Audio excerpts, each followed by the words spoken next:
Hey folks, Dust here, and I wanted to discuss the news that came out today that Skadoodle would be stepping back from playing professional Counter-Strike Global Offensive, and so therefore will no longer be a part of the Cloud9 starting lineup for the foreseeable future. And if he were to make a return, who knows if it would be with Cloud9, who knows if it would be on another team, who knows if he'll even come back at all. And that's why with this video, I don't want to spend a whole lot of time just talking about his entire career and celebrating his, high moments and discussing some of his setbacks or some of his shortcomings. I really just want to focus more on what's recently been going on and what type of future Skadoodle could have if indeed he does decide to come back as a player at some point.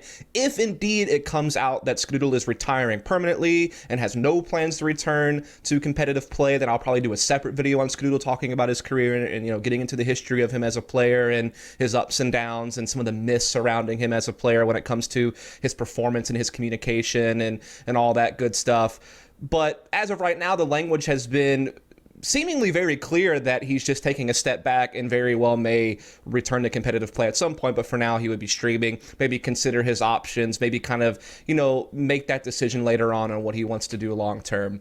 And so I will save a video about his career until that decision is made, if indeed he decides he's definitely going to retire.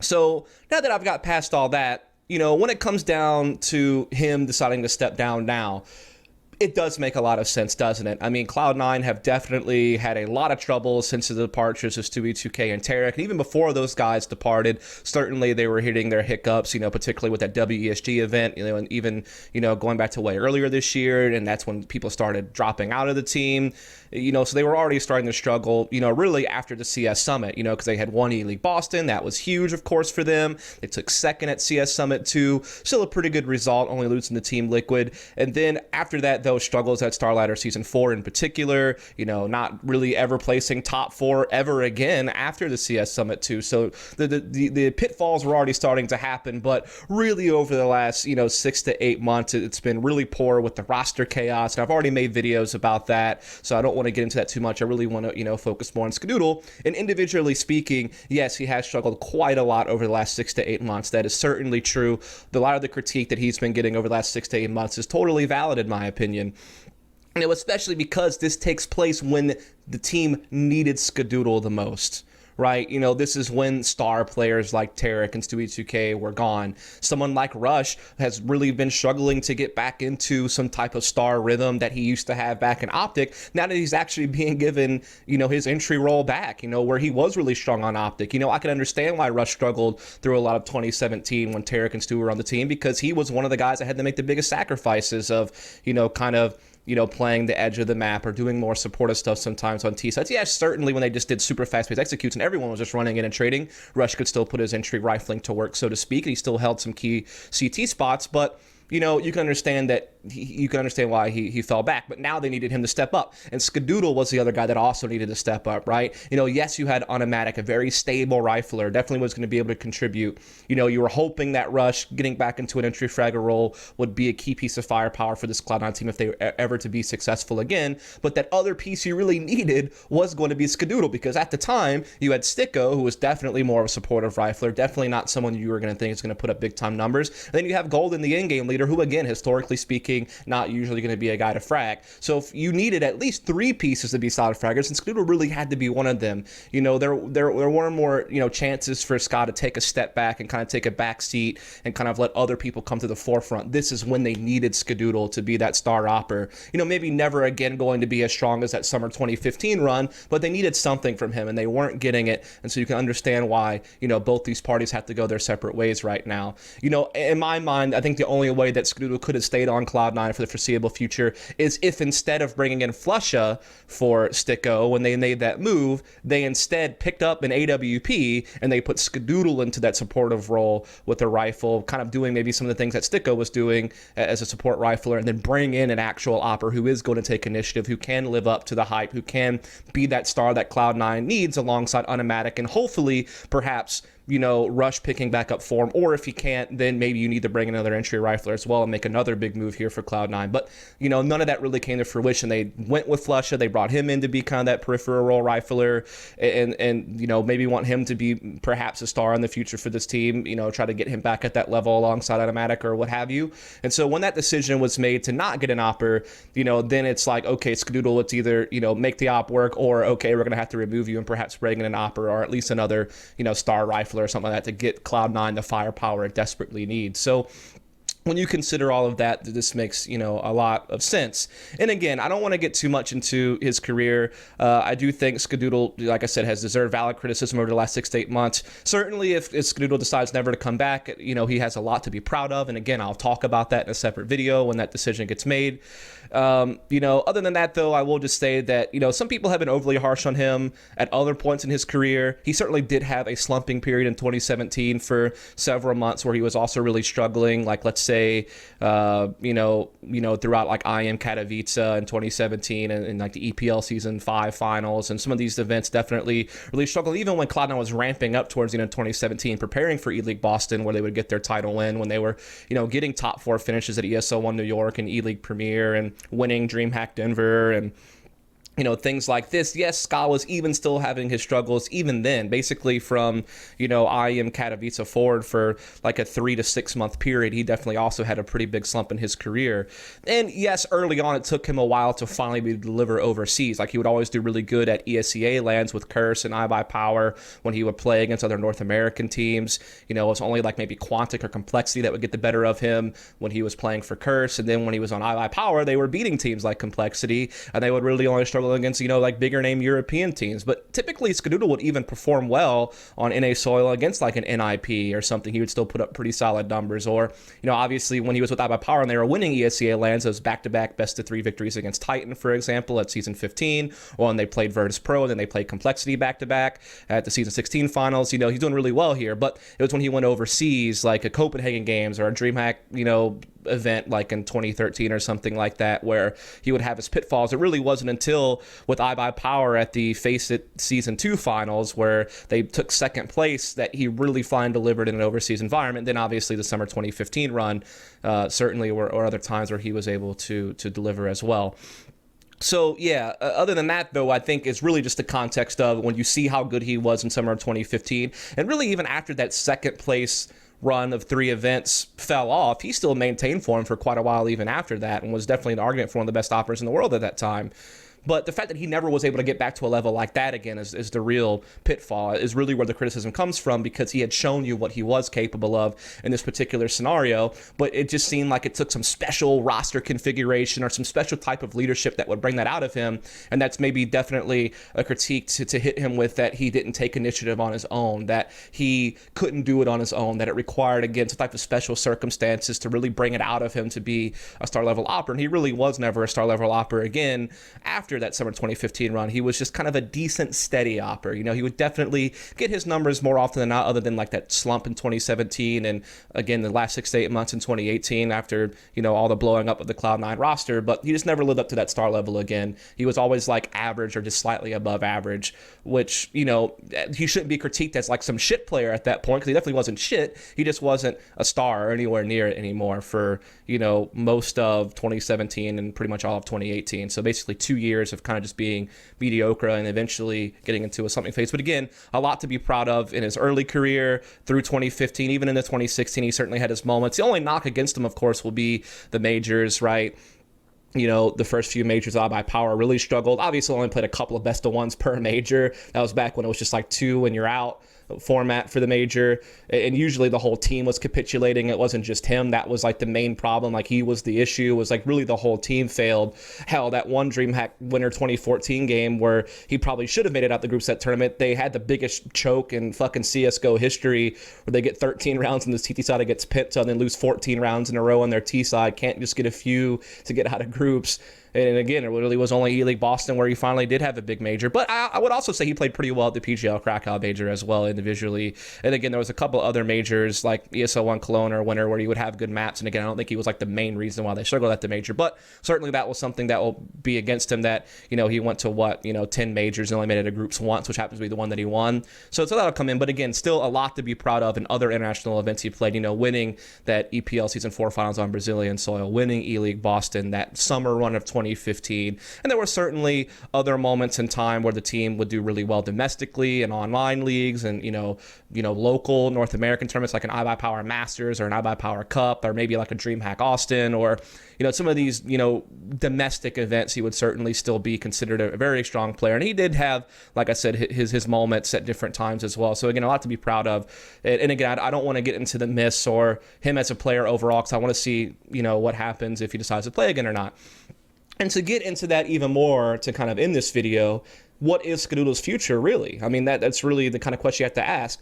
First of all, the one route is he doesn't come back as a player. He decides to be a streamer, maybe work an industry job, maybe get out of esports entirely. I think he might be able to succeed at streaming. I mean, he's never really done it before, and I think that his personality is very mysterious because you never really heard him talk too much. I think viewers would be very curious to see his personality and see him play games. And I mean, when I've seen him stream other games outside of Counter-Strike, he seems pretty damn good. He definitely seems like a gamer in that regard, kind of like Stroud, where he seems to be able to pick up a game and be pretty skilled at it. So if he's trying to be like a variety game streamer playing Battle Royale titles like a Blackout, which is really big right now, or whatever other Battle Royale, whatever other shooter he wants to get into, I think he's definitely going to be skilled enough to attract attention. People are going to watch him play like, holy shit, that was, you know, like they're going to see the skill that he has just being kind of a gamer. But as far as personality, again, I think people will they'll be curious. They'll want to tune in just to kind of see who this mysterious figure is that you hardly ever heard talk outside of like a post-tournament win interview at E-League Boston. Like, he's been very much behind the curtain and not very much in front of the camera in that regard. But whether or not that carries him into being a successful streamer, we'll be curious to see. I mean, certainly he'll get an initial boost because of the news of him stepping back. People will definitely want to tune in now. But whether or not he'll be able to maintain viewership, build it, and make it truly a successful stream like Shroud did, who really knows if he's really going to do that. I mean, it just really depends on if he commits to it, if people are enjoying it, and there's a whole load of stuff to get into about streaming that I'm not going to do right now. Well, I hope you enjoyed the bonus analysis from my dog there about that. But now let's talk about if he decides to come back as a player. You know, I, for one, think that he's lost the killer instinct to ever be a true star opper again for anyone, whether it be a middle of the pack or even a lower end professional team in the North American scene. I feel like that's just, that window has been closed, that time has passed. Is kind of how I feel about it, unless he like drastically reflects on his personality in the game, him as a player, his attitude towards opping. I feel like there would have to be some type of drastic revolution in his thinking about that for that to ever be something that could happen again. Certainly, he could probably still add value as an opper to like some lower end proteins just with like his experience and things like that. But you know, I don't think he's ever going to rise to the top or truly be noteworthy of a player. As an opper, again, I guess, there's some drastic change in his philosophy on the game or something like that, being able to figure out how to do it on his own.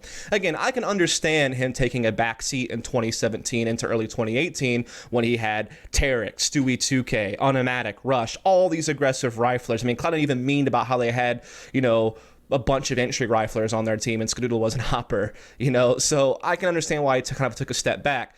You know, there just wasn't really room for him to take initiative on a team like that with a bunch of fiery, aggressive riflers. You know, there were already, someone like Rush even had to make a sacrifice in that lineup because, you know, Tarek's coming from a situation where he was a star rifler. Stewie obviously was the star rifle of the team. Automatic was coming into his own, very flexible. At times would play passive and on the edge of the map, but he was starting to become more of a trade fragger with Stewie and Tarek and stuff like that. And on certain maps, even a secondary entry. So in that context, I could understand, yeah, like the killer instinct of being an opper is not really going to be there. But really, when the 2018 period I talked about already, the last 6 to 8 months where they really needed him to be a star op, he wasn't really able seemingly to do it. And even like through, you know, after the summer 2015 run, like through 2016, let's say, I think that there were times where he could have maybe tried to make a push to be like a star op again with the configuration and lineup, and it just never materialized. Again, it took seemingly a push from leadership of an in-game leader that would push him to do it, or a special roster situation like that summer 2015 Cloud9 when it's like you had Freakazoid, who was just kind of the soldier who went in first to set up Shroud secondary entering, and then it really was Skadoodle that was the only other guy that was truly going to be like a stable star player with nothing, kind of just being an X factor. So I can't see that really coming to fruition. But what I can see, based on speaking with him personally, based on kind of knowing his mentality, based on the evidence that he was willing to take a step back to kind of support guys like Terex, Dewey 2K, and Automatic and Rush on this 2017 to early 2018 Cloud9, he does have that supportive mentality, which is exactly what you want, like a guy like Taco has, like a guy like Sticko had, that facilitates other teammates, the willingness to be kind of in the shadows, the willingness to kind of be the quiet one that's not putting up the numbers, the willingness to be a support player, that it takes a special kind of mentality to do that, to be that selfless, to help promote your team forward in a different way than being a star player. So because he has that mentality, and let me also add that he is a very fucking clutch player, man. When he's in 1vx situations, or if you put him with another guy in like a 2v3 or something like that, I feel like he has incredible decision making in these clutch moments just from an eye test from watching him play. He just seems to have a feel for the game in that way in clutch moments, where he just seems to be really good in these late round situations, kind of closing things down, never really seems to make forced errors, never seems to really be lost in a clutch moment, always seems to kind of know what to do and when, have a good intuition about it, so to speak. And I just feel like he's a really good late round player, and I think he's a capable enough rifler to where if you put him in clutch late round situations with a rifle, you set him up to kind of support people and kind of be in the background, I think he would actually be really good as a support rifler. I think that he actually could have the future even as maybe on a top North American team as a support rifler. Now, obviously, there would need to be some type of proof of concept. You probably would need to play down and kind of a mid-tier team like an E United or a Rogue, maybe even a Complexity, depending on their trajectory going forward. Some of these middle-of-the-pack teams, he'd kind of have to play for one of them to prove the concept that he could be a good support rifler, that, maybe secondary opping on CT side or something like that. He would have to prove it before, obviously, a big team would give him an opportunity to do it. But I really think that it's kind of stinks that Cloud9 didn't pick up an Opper instead of picking up Flusha and then slide Skadoodle over to a support rifler and bring in an Opper. I think that actually would have been a good experiment for Cloud9 to see if they can make that work. But that didn't happen, and so now he would have to play down to kind of prove the concept. But I think that he actually has the mentality. He's a good late round player. I think he really could do this role really, really well. And that's what I think Skadoodle's future should be. If he decides to come back as a player, I really think the focus should be being on like a support rifler. The problem is as a support rifler, you also do need to facilitate communication. And I know that that's been something he has been critiqued on. To be honest, I don't know how severe the communication issue is at all. I think it was a bit overplayed to some degree, because I feel like during his Cloud9 days, a lot of the time I never really heard too much complaining about it from like Sean Garrett and stuff in 2015. But certainly maybe it's not like he would ever not call something that was important, but maybe he just didn't take initiative as much or try to help promote a play. He's a very smart player, but maybe he never really vocalized his thought process enough to kind of help facilitate certain situations. But again, I'm not on the team. I wasn't a coach. I wasn't standing behind them. I wasn't in the server when they were playing matches. So I have no idea what the communication is like. Maybe he would have to work on that too to truly be like a support rifler for a team. But yeah, it definitely, just to conclude things, I think it makes sense that he stepped down. I think that I still see him possibly being value as a player going forward if he's willing to make a role swap and kind of grind his way back up to the top if he has the stamina or desire to do so. But again, I wish him the best of luck. If he wants to go on the streaming or wants to work behind the scenes, I think that he definitely could do those things. I've already kind of talked about the streaming aspect of it. And if he does make that decision to retire, again, I would love to make another video in the future to kind of talk about his career, chart out the ups and downs, chart out some of the myths that were out there about him, understand some of the valid criticism against him, but maybe kind of talk about some of the overly harsh criticism that maybe went a little bit too far. So that's it for this video, though. Hope you folks enjoyed. If you did, please subscribe for more content. Thanks so much.